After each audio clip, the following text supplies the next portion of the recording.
I arrived at this rural Northwest Kansas community college driven by a passion for helping students of all ages and backgrounds to become empowered to discover that which they don't know.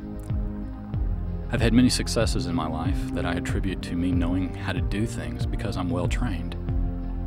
But I'm successful because I'm educated, because I know how to think, how to reason, how to question, to discover the best way to prove a case, create a rule, solve a problem, justify an idea, invent a hypothesis, or evaluate an argument.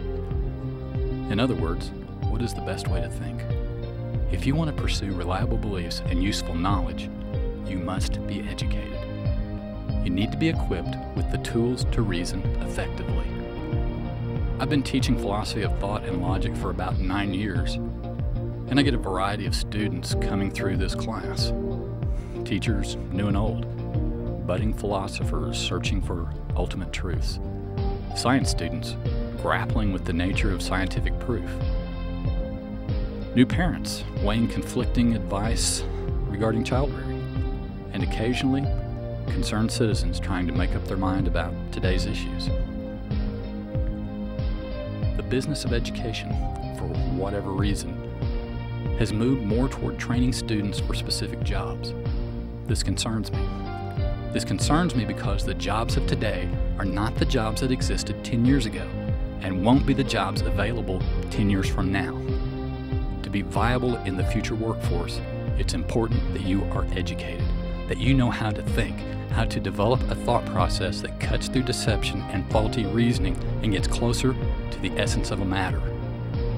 This process is intellectually rigorous and requires you to be intellectually curious. The magic is in the mix. We can explore the mix through the ideas of some of history's greatest philosophers. Plato and Aristotle laid the foundation for rational inquiry and the rules of logic. Their philosophy led George Boole to create Boolean logic and gave us computers. René Descartes' program of systematic doubt led David Hume to investigate fallacious reasoning, which inspired John Stuart Mill to take on the problems of induction. The scientific approach to reason starts with Sir Isaac Newton and is passed on to Albert Einstein, who gave us formal logic. We understand that thinking is open-ended. The more we think, the more things to think about we think of. Let me say this again. The more we think, the more things to think about we think of. This requires a variety of thinking tools to reach probable understandings of reality, to understand the poetry of our own existence. You might think that a class like Thought and Logic is about balance, but it isn't. It's about the sense of connection, of discovery, of risk and reward. These can be profound realizations. My emphasis in this class is to permit you to discover your own voice, but my primary concern is encouraging you to engage in purposeful and emotionally direct thought, and you too will be an educated person, and hopefully successful. I'm Dr. Michael Thompson. This is Philosophy of Thought and Logic. Your future awaits you.